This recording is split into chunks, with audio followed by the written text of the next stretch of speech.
We've got Denning, Davis and Cluzel. Penalties being discussed as World Superbikes moves to Aragon.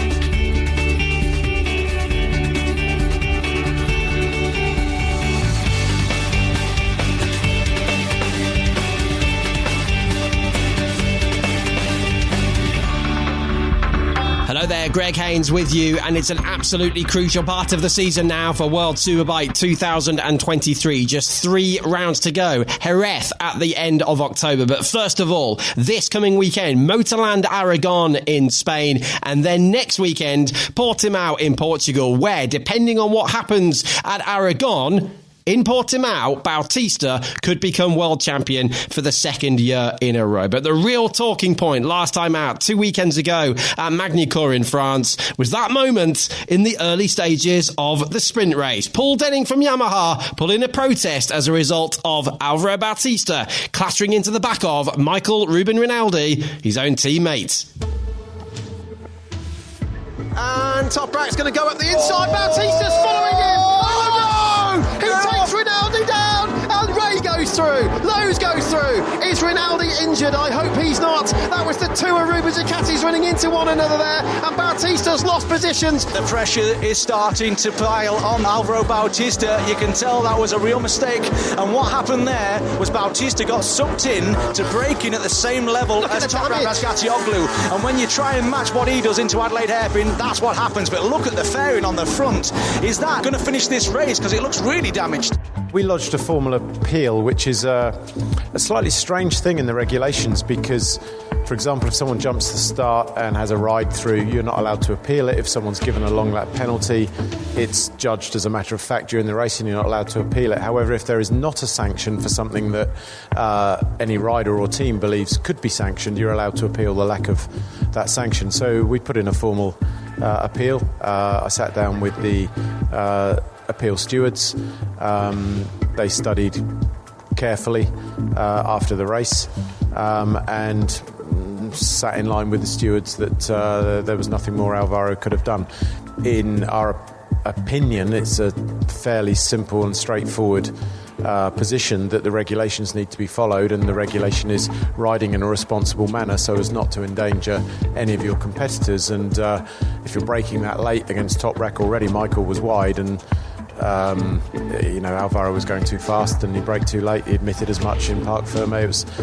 It wasn't deliberate. It wasn't even his fault as such. It's just one of those things. But if riders are going to be penalised for error A, which knocks a competitor down, when it's pretty violent impact with Michael and could have resulted in an injury, we expected that same regulation would be followed, and it wasn't. And it's a tough one because these things are subjective. They are not as black and white as running a turbocharger on your engine and that being illegal.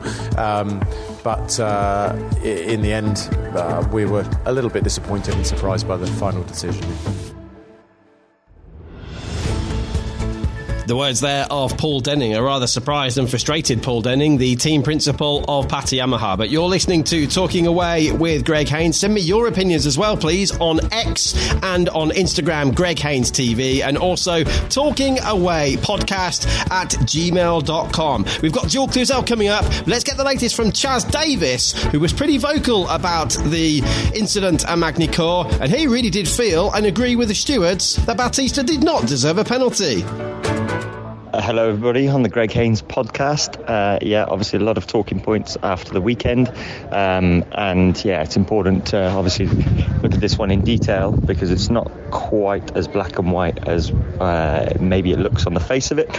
I think what's clear here is without a doubt Alvaro made a mistake, that's not up for debate, of course, but what is up for debate is the circumstances that led to that mistake, and how the events unfolded. Now, a lot of people sort of seem to think that Scott and Gerloff was, if Scott got punished for that, then what's the difference? Well, the difference is that there was intention from Scott's pass to try and go for a gap, which in the eyes of the FIM, I think would have been an overly ambitious move. The gap was barely there, and Scott tried, obviously not on purpose, hoping to clean out Garrett, but that's what happened, and he went for a gap that basically was a little bit too small to fit through. And in that corner, you always know that the rider in front, unless he's completely blown it, which Garrett didn't, he's always going to come back and find that late apex. So looking at that, I think that the FIM got it right on that incident, but with Alvaro, so it was very different in that it was basically a little bit unlucky on his part. That what happened is he got into a situation where he hit the brakes pretty early. If you go back and watch the video, and I urge people to go and do that because it's quite important to see where Alvaro sits up, which shows that there's no intention to make a pass on his side, which was pretty clear anyway. He was neither going to pass neither going to pass Toprak, neither Rinaldi. But obviously Toprak's there, he's going down the inside of Rinaldi. Rinaldi knows that's happening, he sets up wide, and that is basically where things would have started to go wrong for Alvaro, is that Rinaldi's doing something which basically wasn't in the plan when he was following Toprak in there. He could never have foreseen that Rinaldi was going to set up wide. So I think the perfect storm of events was that Alvaro was in there matching the speed of Toprak. The last meters, Toprak really pulls it up to try to pass Rinaldi, and the Yamaha Toprak's incredible skills are able to do that. So his stopping performance in the last meters is always above and beyond other riders and other manufacturers. And so Toprak slows the bike down. Alvaro, rather than hit into the back of him, picks it up a bit, but at that point finds Michael, who is set up extremely wide for the corner to try and get the cutback. So that perfect storm of events is what culminated in Alvaro, without a doubt, making a mistake, having to pick up the bike, finding Rinaldi there in his way, hitting Rinaldi, and the rest is history. And I think a lot of people sort of are trying to say that Alvaro was sort of out of control and everything, but that's I think this is how it's judged, is Alvaro was early on the brakes. He wasn't out of control at any point. It was just that he got caught out the last meters there, and Rinaldi was doing something a bit different which could never have been foreseen. But at the same time, I think the important points to remember, and which would have probably formed the decision of the FIM, obviously I have no clue how they come to their decisions, but they often talk about was their intention to make a pass, and was it overly ambitious, and on both of those counts there was none of that in what Alvaro was trying to do. It was just a series of events that have unfolded in the way they did. So that's how I came to my decision. I know a lot of people don't agree with that, and that's fine. As always, these penalties are very contentious. Everybody's got their own views on it, one way or the other, and they've got their favourite riders and whatnot. But I saw that, knowing what that corner's like, seeing how the events unfolded, and having been in similar positions myself, it's I felt like the FIM did get it right on this occasion. So and also, I think what's important to say here is possibly a different steward sitting in that same seat, the same debut, in the same incident, would have judged it the other way. And that is, I think that would have gone, I wouldn't have personally, I've also disagreed with that. I think, with the penalties that have been handed out, sometimes you do see them for fairly, innocuous moves. Somebody will do something where you go, oh, well, that's just a bit of rubbing his racing sort of thing. And on the other side, you get somebody clearly getting stoved in the side and taken out of the race, and they don't get anything for it. So I think circumstances are important to look at the whole event, or the whole unfolding of events, and in this case that's what the FIM did, and in my opinion got it right. But that's just my opinion. But that was Chaz Davies the other day when I was having a chat with him on WhatsApp voice message. And I went back to him later to say it's a very interesting, very deep, thorough analysis. But is Chaz doing himself any favours when he's doing the analysis on Eurosport alongside Shaky Byrne by wearing an Aruba Ducati t-shirt? Because it might just encourage people to disagree with him, thinking, oh, well, you're just going to back Bautista because you're being paid by Ducati. What was Chaz's answer to that? Yeah, Greg, I think you're probably right. I think standing there in the Aruba Ducati t-shirt, I knew when I signed on for this Eurosport punditry role that people are going to view that in a certain way, and you're always going to get people, as you well know as a seasoned commentator, you'll have people that love you and people that loathe you. So regardless of what you're wearing, people can't even see you, and they'll be giving you a hard time.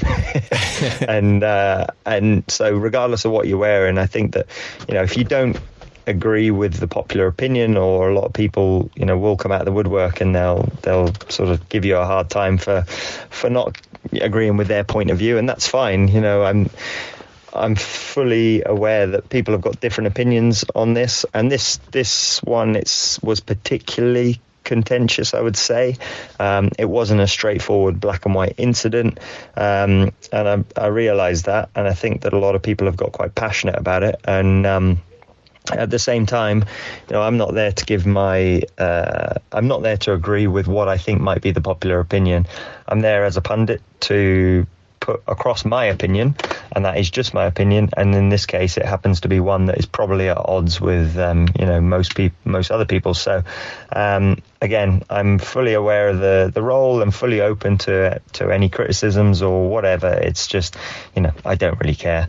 It's not something I will lose sleep over, and it's also my job. I think it would be quite boring if I stood there and just agreed with you guys or with Shaky or with JT and just tried to give the most politically correct answer that I think I could do. Then I think that would be pretty boring. So it's also a bit more thought-provoking for people. There's probably a lot of people sat at home going, well, why the hell would the FIM come to that sort of decision?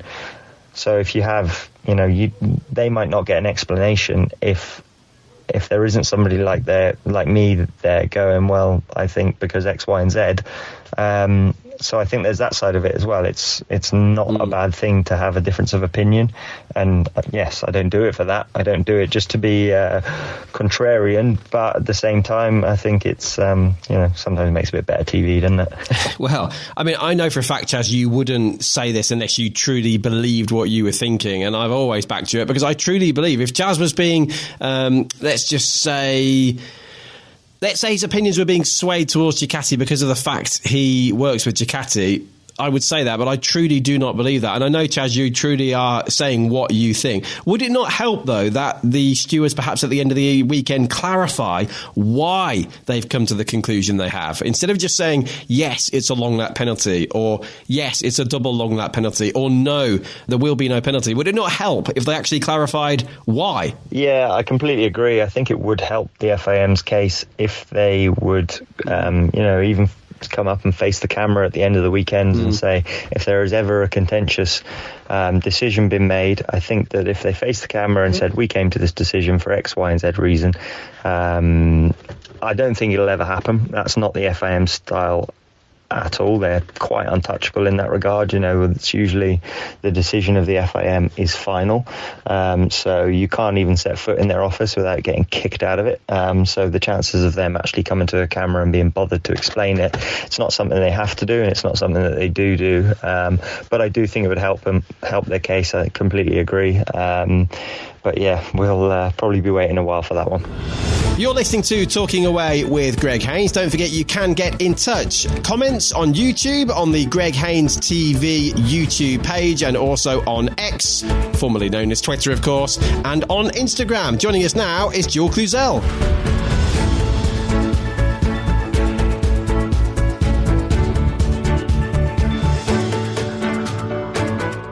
Joel, really nice to talk to you. In an interesting situation, there's only two people I've actually spoken to so far who do not think Alvaro Bautista should be given a penalty. One of them is Chaz Davies, as we heard there, and the other one is Alvaro Bautista. What do you make of it?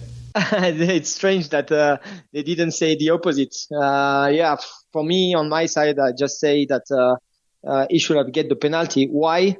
Easily, because if you give the penalty to one of the riders at the beginning of the year, you should give the same for everybody. It should be the same for everybody during the whole year. So I don't understand the steward in this case. It's not fair for all the teams and the riders. Well, we've tried to do an interview request for Eurosport this weekend with Antonio Lima, who is obviously one of the stewards, as you will know, and we didn't get a reply from Antonio, and the FIM, who have replied, have said he's going to be unable to speak to us at the moment. I know they're not usually open to chatting with the media, as Chaz said before. What do they normally consider good or not good, though, Jules, when it comes to penalties? Is it what Chaz was saying? Should it make a difference if you're actually trying to overtake or you're not? I mean, I really like Alvaro Bautista. We did a feature with him on Monday at his home, and it's coming up on Eurosport this weekend. But I still feel, with a neutral sort of perspective, that if you've caused an incident, you should receive a penalty, shouldn't you? Whoever you are. Yeah, correct. I don't understand the stewards. To be honest, on the last years, if you also check TV, you sometimes don't understand the penalty. Or not, in this case. Sometimes there is penalty, you don't understand why. But the problem is when you start to do like that, you need to continue on this way. It's really strange, and I think they should have some experienced ex-riders with them, because for sure racing incidents sometimes it's racing incident and you don't have to get a penalty for that. But sometimes they put penalty in this case. So in the case of Alvaro, I cannot understand why he didn't get the penalty. Just to be fair to what Chaz said, because we want to be as fair as possible here, and you've also said that you think it was a racing incident. I also think it was a racing incident for what it's worth, although it was obviously caused by the fact Bautista went deep into the corner. There was no malice. It wasn't like Alvaro was trying to attack Michael Rinaldi. So should that be taken into consideration? Yeah, for sure. Racing incident. He made a mistake. He didn't want it to pass Rinaldi. But in this situation, Toprak was passing Rinaldi. He was behind them. And I don't know what happened. Small mistakes from Bautista. You know, it's a human. He can make mistakes like everybody. Of course. And he did. It's racing incident, for sure. But now we are speaking about the penalty, yes or not. For me, no penalty in the normal case. But if you give a penalty to Scott Redding or to other riders in the more or less same situation, you know, it's really hard to just tell what happened or not on the bike. Only the riders know. Just continue on this way. You cannot sometimes say yes, sometimes no, sometimes yes. Why?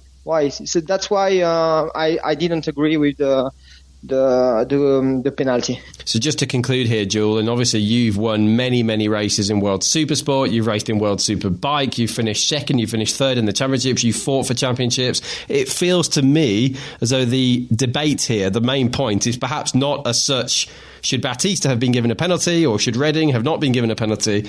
It maybe is more to do with the inconsistency in the dealing out of these penalties. Why are some people getting them, some people are not? Or do we just need more defined guidelines explained to the public to help people understand better why you are or are not receiving a penalty? Is that fair to say? Correct. Exactly that.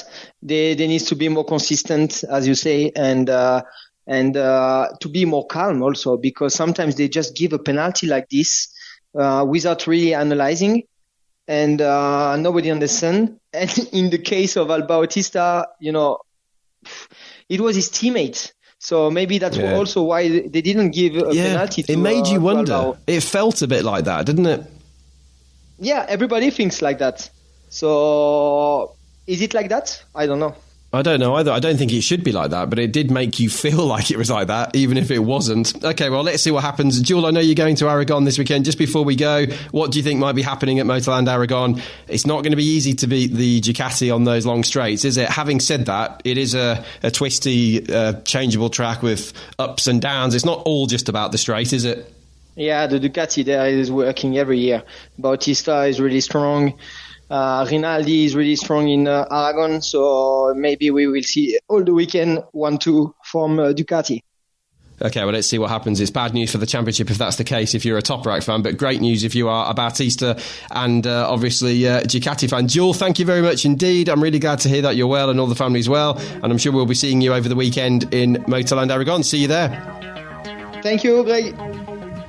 So many thanks to Jules Cluzel. We will be live, James Towsend and I, for Friday practice, and that will be on Eurosport and Discovery Plus, of course, on Friday morning and then into the afternoon session as well. Is Alvaro Bautista going to put himself in a strong position to be able to claim the World Championship title at Portimao in Portugal next week? The first answer to that question will come at MotorLand Aragon in Spain.